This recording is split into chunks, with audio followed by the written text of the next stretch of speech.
Kinabukasan matapos ang kanyang ikalimang State of the Nation Address, Osona agad na kumilo si Pangulong Ferdinand R. Marcos Jr.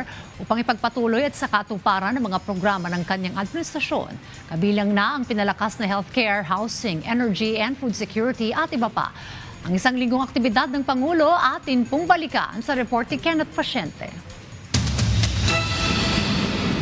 Isang araw matapos ang kanyang SONA, binisita ni Pangulong Ferdinand R. Marcos Jr. ang Davao de Oro Provincial Hospital sa Monte Vista. Dito ipinagkaloob niya ang halos 148 million pesos na pondo para sa karagdagang kagamitang medikal ng ospital.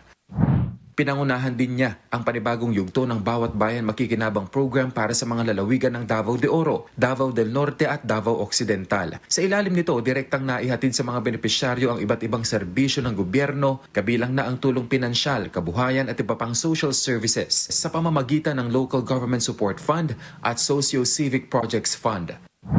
Sa Davao City naman, ininspeksyon niya ang People's Ville Housing Project at nangakong magdaragdag pa ng 42 gusali na target makumpleto bago matapos ang 2027. Target nitong makapagbigay ng ligtas at disenteng pabahay sa mga pamilyang Pilipino.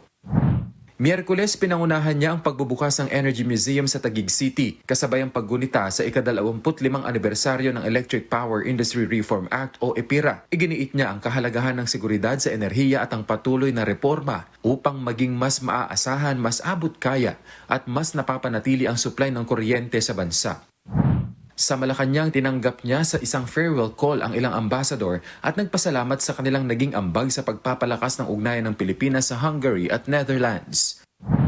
Huwebes, nagtungo naman ang Pangulo sa Pangasinan upang inspeksyonin ang rehabilitated Sual Fish Port. Layunin nito na palakasin ang infrastruktura sa pangisdaan at pagandahin ang food supply chain ng bansa. Inatasan ng Pangulo ang Department of Agriculture na ipagpatuloy ang modernisasyon ng mga fish port sa buong bansa upang mapataas ang produksyon, mabawasan ang post-harvest losses at mapabuti ang kabuhayan ng mga mangingisda.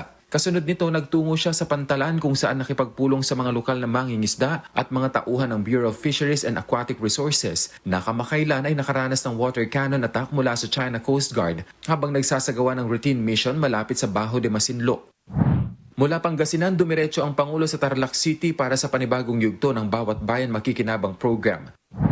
Binisita rin niya ang Northern Luzon Command kung saan nakipagpulong siya sa mga miyembro ng Armed Forces of the Philippines.